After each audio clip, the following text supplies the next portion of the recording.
In this episode of Conversations, Dan Stern talks about leading by example. You're going to love it. What other advice would you give to dealers who want to develop their people more effectively? Well, it's kind of grassroots, I guess. I think most dealers, most general managers have forgot what it's like to work for a wage. So at the end of the day, your employees see you drive off in your new car or your new truck, and they've got a carpool to get home. Your employees, honestly, as a dealer, if I was talking to dealers, they see you as an elitist. You're wearing affliction shirts and designer jeans, and you're arrogant in your speech and your actions. And I know because I've been in a lot of dealer meetings and I've heard them talk and I've seen them. I drove off in an old truck. That was just the way I felt. I didn't want them to see me as somebody way above them. If I built a bike, I built it in front of them so they could see me doing that. Here's the one that's going to push everybody's button. I swept and polished the floor. And I know everybody thinks, oh, that's bullshit. Maybe you did that once. No, I did it a lot. And I did it because I wanted them to see that I was no better than they were. I helped unload bikes more than just driving a forklift. I worked in probably 10 days out of the month. I was in departments working elbow to elbow with them. So you want to develop them, you got to show them what your work ethic is. You got to lead, right? Lead by example.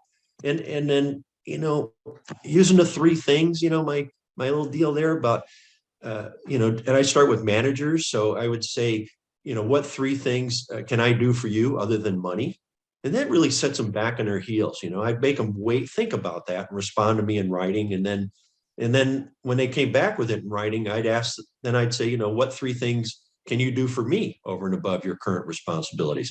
That would develop employees because then it gets them thinking that you're thinking more about their future. Yeah, and I'd work towards their goal. And we're going to have to clue our viewers in. As you know, we've spoken many times over the years and kind of have this mind meld. You shared with me that when managers are having a performance conversation with their folks, at some point they should say something along the lines of, other than more time off or more money, because those things are set, those things are budgeted. I cannot alter that.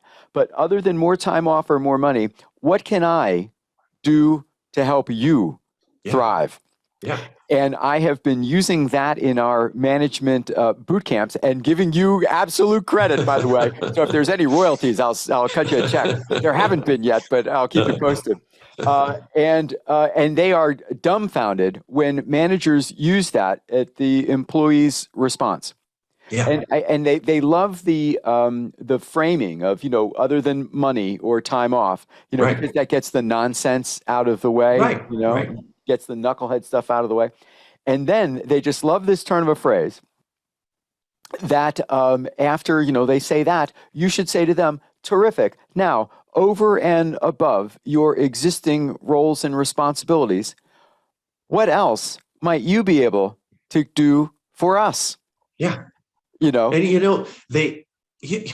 was always so, I don't think I ever had anybody score all three in both directions, but I could do one. And when they would tell me what they could do for me, oh my God, it was like, wow, they're going to take on this work. And what were some of the examples, some of the most memorable things that people said, yeah, what else I could do for you? One was I got to start the other way. He came to me. He was a BMW rider, a high mile BMW rider. He's always burning through tires. And he said, okay, I don't need money. He goes, I just need a way to get to tires. I need more tires.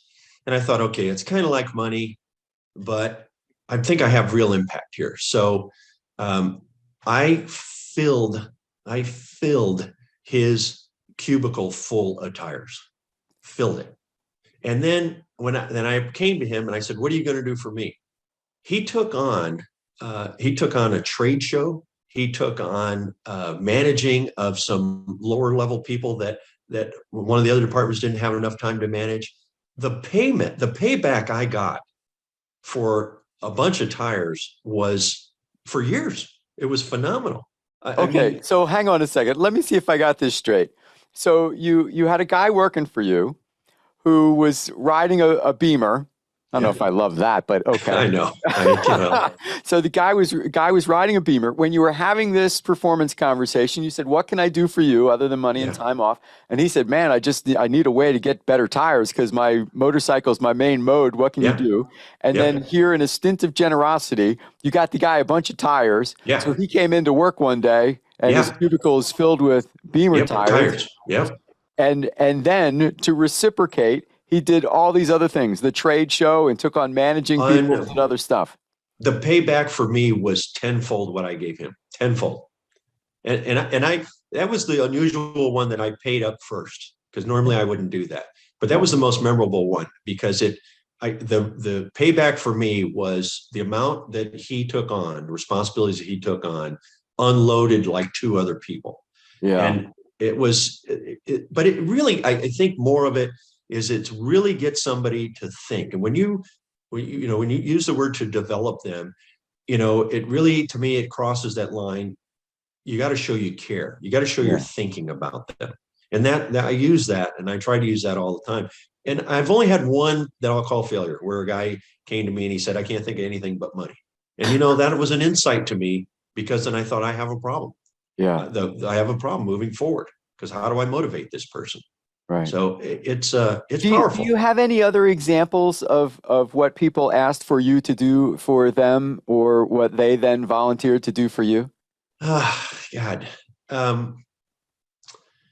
we as simple as can you adjust my work hours? I mean, it was pretty simple because it was a single mom, and Okay. can you? I just need on like Tuesday and Wednesdays. I know the store doesn't open till 10, but can I come in at 9 and leave an hour early? And Excellent. and I thought about it, and it was a motor clothes person, and I thought about it, and I said yes, yeah, yeah, and let's talk about what you'll do that hour. Well, my God, she laid out 2 hours worth of work that she'd get done in an hour.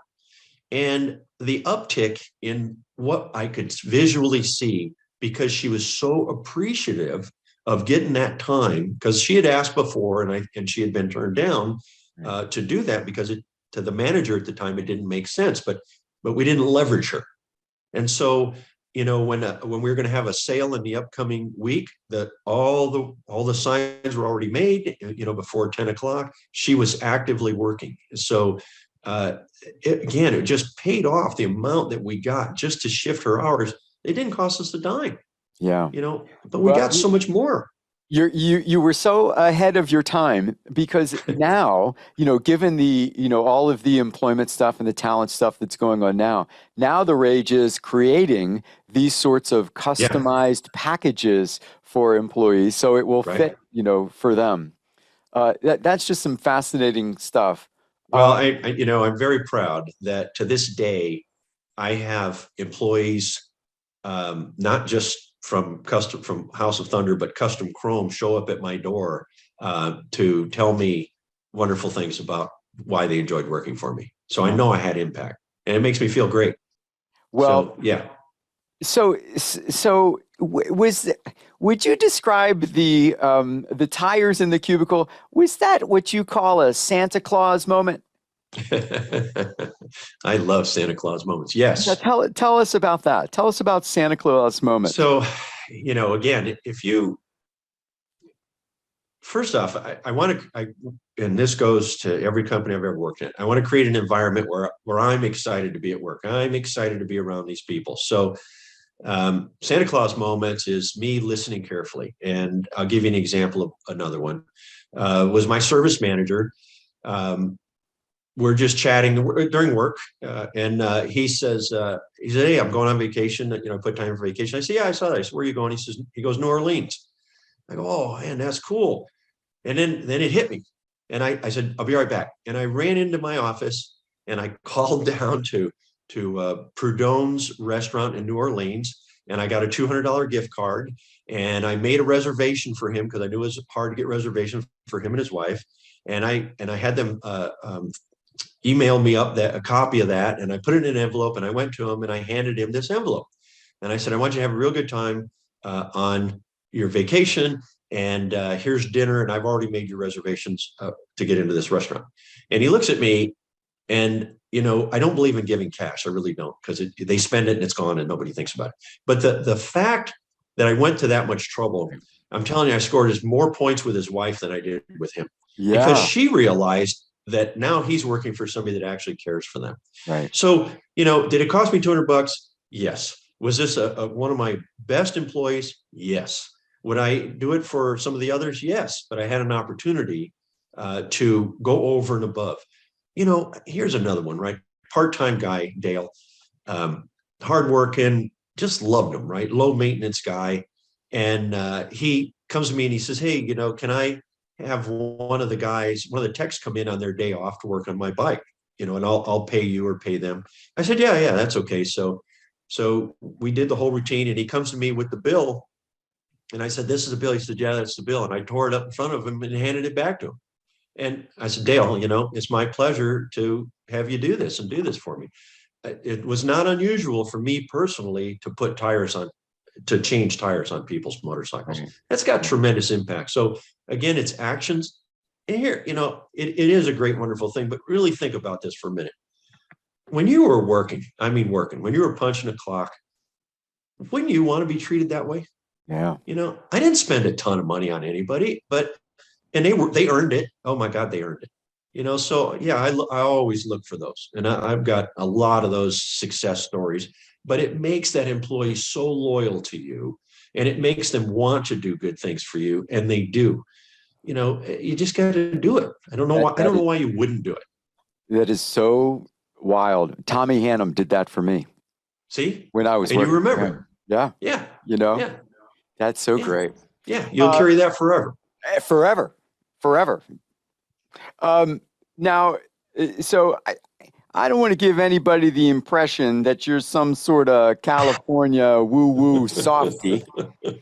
You're probably not like Gandhi walking around the frickin' store. Do you ever blow your top? You ever get angry? Ever yell at somebody? Yeah. First off, I guess I should say I grew up in the south side of Chicago, so I don't take shit from anybody. I have lost my temper. I would lose my temper on carelessness. That would make me very angry. I'd lose my temper when I thought we put a customer's life in jeopardy working on a motorcycle. And again, I'm going to say we never had a customer have an accident. We never got sued. I never even had a buyback. My service part was really good. But I would use phrases like this that are about as vicious as you could be. I would tell the tech when I saw what had happened that had that customer died, I would put them on the witness stand so they could face the widow and the fatherless children and explain to them their lack of concern for their job killed their dad. Well, that's pretty harsh. But you know what? When you hit somebody that hard between the eyes, because they tend to forget that this is a dangerous sport that we do. And yeah, so it was not, I don't want to say it wasn't unusual when I lost my temper, but I would always calm down and I would always explain why I lost my temper. And mostly, of course, I'm talking to them like their dad, right? I'm disappointed in them. I know they're smarter than that. Why did they do that? And above all, we worked on Dan's 3 strikes, you're out. So you make a bad mistake and we're going to talk about it. And you make that same mistake, we're going to write it down and then you're going to repeat it to me and I'm going to repeat it back to you. So now we both know 3rd strike, you're gone. No exceptions. I walk into stores now and you can hear it. You know who the favorite employee is, and it's bringing the whole store down. Yeah. So I don't tolerate that. So no, I'm not the easiest guy to work for, but I was fair and I was consistent. And I did have to fire good talent because they broke the rules. Sorry. The short-term pain was better than the long-term. Well, and that just proved to the gang that you were a man of your word. Absolutely. And that they could trust in the rules and in the result. In a recent industry event, I mentioned dealer principals working in each department, and you could almost hear an audible groan from the crowd. Dan always said his approaches are simple. He never said they were easy. Until next time, go sell something, will you?